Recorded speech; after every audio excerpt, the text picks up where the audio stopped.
Boa tarde a todos e a todas. É uma felicidade estar aqui ao lado de amigos e amigas tão queridos, tão queridas, e com quem aprendo muito há muito tempo. Né? Uma felicidade estar aqui ao lado do professor Tiago Oliveira Moreira, professora Mônica Rodrigues, professora Cláudia Loureiro, professora Márcia Leonora Orlandini. A tristeza é que a gente não se encontra pessoalmente, mas a felicidade é que mesmo assim a gente consegue se ver. E aqui nesse nosso painel, que vai tratar dos aspectos... Eu me perdi aqui. Acho que não. Hoje a gente vai ter a fala do professor Tiago Oliveira Moreira. Nesse nosso painel, eu vou só pegar o nome do painel certinho aqui. Painel temático sobre direito internacional dos direitos humanos, né? Todos aqui mestres e especialistas e doutores e doutoras na área, então fico muito feliz de estar aqui para aprender com vocês. Nós vamos ter a fala, como dizia, do professor Tiago Oliveira Moreira, que vai nos falar sobre os aspectos críticos da relevância do direito interamericano dos direitos humanos na Colômbia.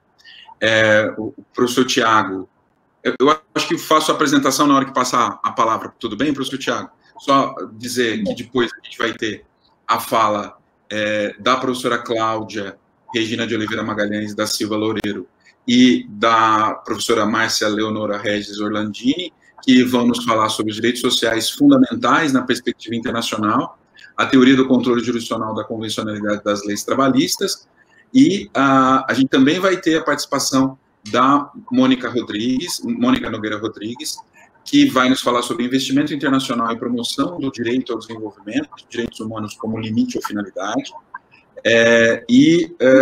cada um vai ter 20 minutos para fala. A gente vai ficar aqui até as 3h30, hoje a gente está mais tranquilo nesse ponto, e depois desses 20 minutos a gente vai ter a participação da plateia. Eu imagino que seja melhor a gente fazer as falas todas e depois abrir para as perguntas, se vocês não se incomodarem. Fica bom. Tudo bem?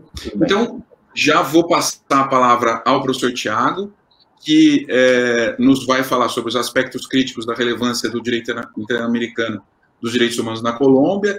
O professor Tiago Oliveira Moreira, que muito nos honra estar aqui, eu tenho uma felicidade imensa de poder chamá-lo de amigo. Ele é professor adjunto da UFRN, da Universidade Federal do Rio Grande do Norte, doutor em Direito pela Universidade do País Basco, mestre em Direito pela UFRN e pela UPV-HU, doutorando em Direito pela Universidade de Coimbra, pós-doutorando em Direito pela Universidade Estatal da Colômbia. Tem o link do WhatsApp, tem o e-mail do professor, que sempre nos brinda com conhecimentos sensacionais. Professor, tem a palavra. Muito obrigado. Bom, boa tarde a todos e todas. Eu quero dizer que é uma satisfação enorme participar mais uma vez do Congresso Brasileiro de Direito Internacional, de estar entre amigos. Eu acho que eu posso falar desse modo, né? Vedovato, Cláudia, Márcia e Mônica, eu já os conheço de outros CBDIs. Não é o primeiro, não é o segundo, não é o terceiro, nem vai ser o último, e nem só do CBDI, como também de outros eventos científicos que envolvem o direito internacional. Bom, eu queria também enaltecer que é uma alegria muito, muito grande compartilhar esse painel, principalmente, Vedovato, com todo respeito, com 3 mulheres, porque eu sinto muita falta de um manual de direito internacional escrito por uma professora ou por professoras, né, de uma doutrina internacionalista. Eu sei que nós temos muitos livros, muitos artigos, é inegável a participação feminina, mas já está na hora de vocês se unirem e lançarem um manual de direito internacional com a visão feminista, que eu vou ser o primeiro a estar lá comprando e a indicar para os meus alunos. Rogo, faço essa súplica para que esse manual venha ao mercado mais rápido possível. Será uma alegria. Bom, eu resolvi conversar hoje, aqui nesse momento, sobre os aspectos críticos da relevância do direito interamericano dos direitos humanos na Colômbia. Eu estou tentando compartilhar a minha tela, não sei se o pessoal da organização, se já deu certo. Aqui está. Só queria justificar por que a Colômbia. Bom, nós já estudamos bastante sobre o Brasil, temos vários estudiosos sobre essa relação do direito interamericano com o direito estatal aqui no Brasil. O próprio professor Vedovato tem artigos sobre isso, a professora Cláudia, a professora Márcia, a Mônica, todos já se debruçam sobre o tema. Como eu passei uma temporada na Colômbia, um país incrível, Bogotá é uma cidade maravilhosa, e estudei e ainda continuo na minha formação no pós-doutorado lá na Universidade Externado de Colômbia, com a supervisão da professora Paola Costa Alvarado, eu achei por bem trazer para o CBDI algumas palavras sobre como se dá essa relação entre o sistema interamericano, o direito interamericano e o ordenamento jurídico colombiano. É bem verdade que para a gente que é brasileiro, que se acostuma com a formação acadêmica estudando mais o Brasil, e muitas vezes esquece dessa visão comparada. Então, talvez eu vá ter algumas dificuldades em não conhecer de maneira aprofundada o ordenamento jurídico colombiano, mas eu quis trazer aqui, escrevendo em português, para o público brasileiro, o que eu compreendi dessa relação. Então, basicamente, o meu tema é a relevância do direito interamericano na ordem jurídica estatal. Eu delimitei para a Colômbia, em virtude de sua Constituição de 1991 ser bastante avançada no que tange a essa relação.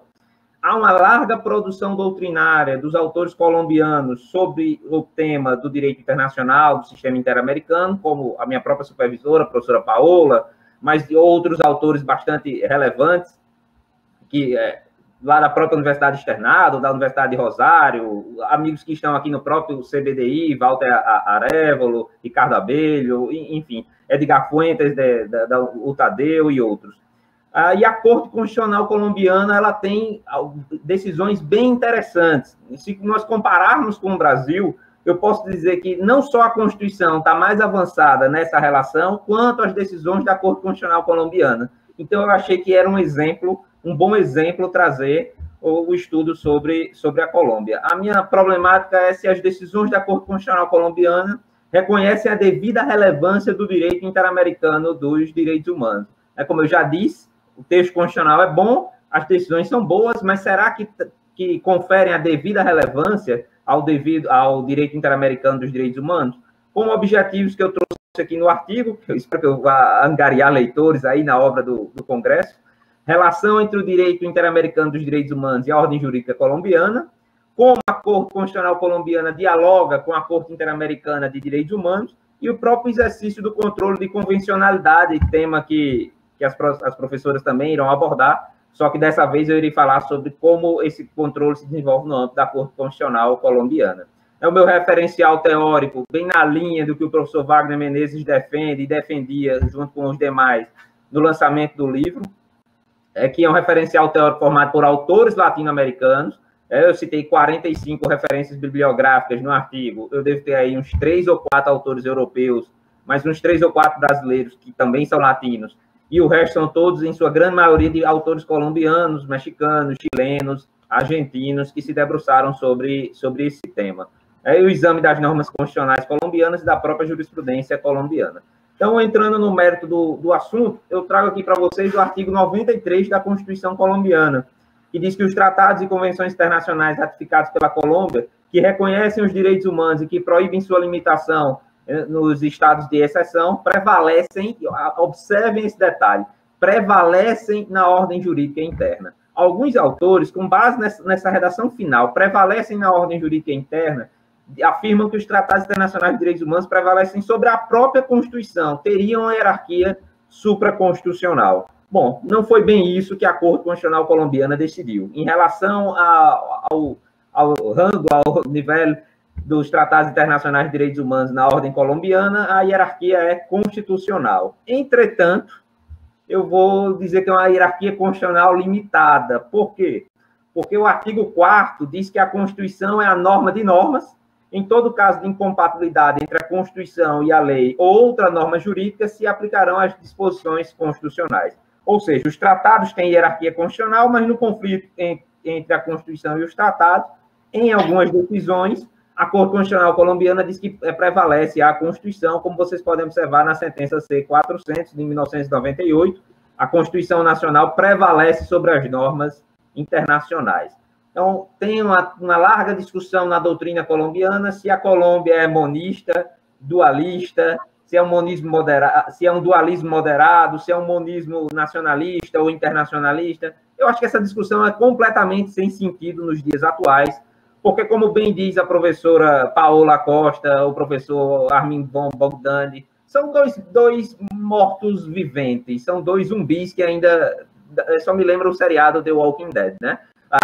Monismo e dualismo não resolvem mais problema nenhum, elas são teorias que têm 100 anos, o processo de globalização, de pluralismo jurídico não estava concebido da maneira que nós temos atualmente, então, realmente, essas duas teorias não conseguem mais resolver os problemas, isso é fato. Em 2006, a Corte Constitucional Colombiana, ela, na decisão, na sentença 028, ela disse que as normas da Convenção Americana integram o bloco de constitucionalidade, adotando aí essa noção francesa de bloco de constitucionalidade. Não possuem hierarquia superior da Constituição, não servem como parâmetro exclusivo de constitucionalidade. Esse é um detalhe bastante interessante. Vocês observem que em muitos países da América Latina ainda é comum se atrelar o controle de constitucionalidade a um controle de convencionalidade. Eu não tenho instrumentos próprios para analisar, para fazer a sindicância de compatibilidade vertical, ações autônomas. Isso sempre está sendo feito de forma atrelada ao controle de constitucionalidade. E muitas vezes não é uma aplicação direta do direito internacional, é um mero reforço argumentativo. Já fica essa crítica. E reconhece-se, mais uma vez, a hierarquia constitucional dos tratados internacionais de direitos humanos ratificados pela Colômbia. Então, em linhas gerais, é basicamente essa a relação entre o direito interamericano de direitos humanos e a ordem jurídica colombiana. Os dispositivos normativos não são só esses que estão na Constituição. Claro, nós temos essas cláusulas de articulação, de hierarquia, de interpretação conforme, princípios que regem as relações internacionais, enfim, a Constituição colombiana é bem rica nessa relação entre o direito interamericano e o seu sistema jurídico. A noção de bloco de constitucionalidade colombiano, diferente do Brasil, é um bloco mais largo. Diferente do Brasil, até porque a Constituição lá é um pouco melhor nesse ponto, e a Corte Constitucional colombiana é mais avançada do que o STF em matéria de aplicação dos tratados internacionais. Então, nós temos aí os tratados internacionais de direitos humanos, tratados internacionais de direitos humanitários, expressamente, as convenções da OIT e os tratados de direitos da criança. Além disso, a jurisprudência interamericana ela também é vinculante para o Estado colombiano. Observem que o Supremo Tribunal Federal ainda está muito lejos bem distante de uma decisão como essa, de considerar as decisões da Corte Interamericana como vinculantes. Depois eu vou tratar um pouquinho melhor sobre o que é que vem a ser esse vinculante. O costume internacional, cuja natureza seja protetiva dos direitos humanos, e as normas de jus cogens, como não poderia deixar de ser, né, as normas imperativas e inderrogáveis do direito internacional também fazem parte desse bloco de constitucionalidade. Acontece que a professora Paola, ela utiliza a expressão bipolaridade da Corte Constitucional Colombiana, porque em algumas decisões reconhece a força normativa, reconhece o caráter vinculante das decisões, reconhece a hierarquia constitucional, portanto, aplica normas de jus cogens, em outras não.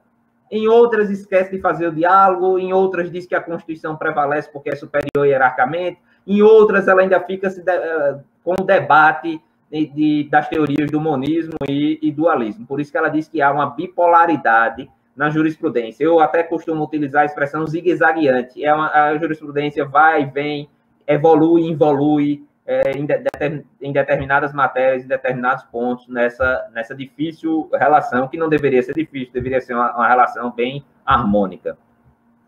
No que toca ao diálogo entre a Corte colombiana e a Corte Interamericana de Direitos Humanos, é preciso, eu queria só deixar claro o que é que eu entendo por diálogo interjurisdicional, sem discorrer aqui por muito tempo sobre a teoria geral do diálogo, mas o diálogo interjurisdicional é aquele entre tribunais estatais e tribunais internacionais em que haja um vínculo.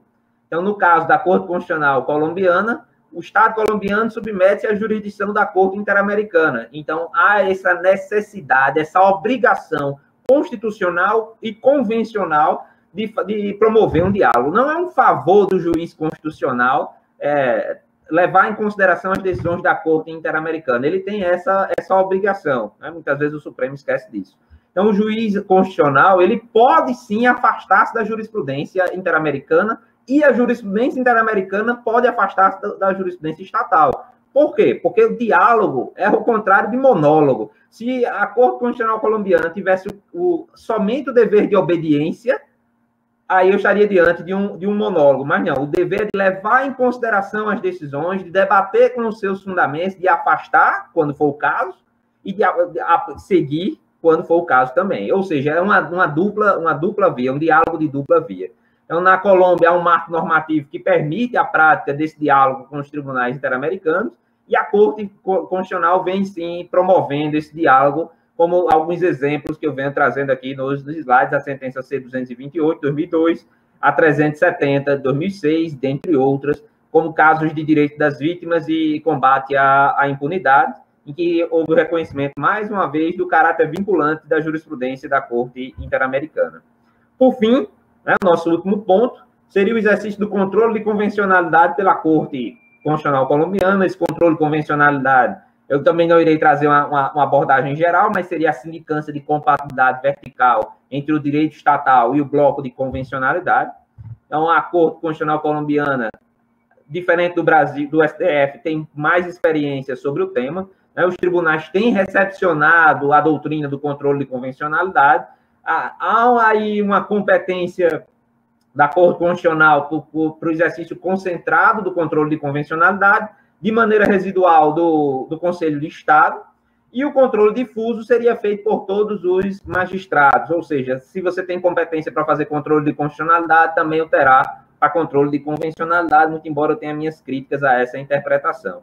Então, teria aí um caráter bifronte, porque a Corte Constitucional, digamos que ela exerce o controle de convencionalidade, mas não tanto quanto o Conselho do Estado. Eu posso dizer que o Conselho do Estado tem uma experiência melhor na aplicação, no exercício do controle de convencionalidade, e eu insisto em dizer que na Colômbia o controle de constitucionalidade e de convencionalidade eles seguem atrelados. Bom, eu elenco aqui alguns exemplos, como a sentença 771, que estabelece o direito o direito à justiça implica o dever do Estado de investigar todos os casos de grave violação aos direitos humanos e de sancionar os seus responsáveis com penas adequadas e proporcionais. A sentença C-578, que tratou da constitucionalidade do Estatuto de Roma, que trouxe aí a jurisdição penal internacional. A 712, que considerou que a faculdade que outorga a Constituição ao Procurador-Geral da Nação, que é a autoridade para demitir funcionários eleitos pela vontade popular, não desconhece o teor do 23.2. Aqui eu tenho minhas críticas a essa decisão, mas foi controle de convencionalidade. Não quer dizer que o controle de convencionalidade necessariamente tenha que resultar na declaração de inconvencionalidade, né? A 500, em que insistiu que o exercício do controle deveria ter em conta não somente o texto do tratado, mas também a interpretação fixada pela Corte, levando em consideração que a jurisprudência da Corte compõe o bloco de convencionalidade. A 694 de 2015, que examinou a constitucionalidade de vários preceitos da Lei 1592 de 2012, do modelo de justiça transicional. Em 2016, a 352, que determinou a não caducidade da ação ou meio de controle de reparação em caso de responsabilidade por crimes de lesa humanidade. Nós sabemos que eles são imprescritíveis. Um pouco mais recente, em 2018, a decisão que garantiu o direito à saúde aos imigrantes. Olha aí, professora Cláudia, nossa bandeira, a defesa dos imigrantes, levando em consideração os estándares convencionais,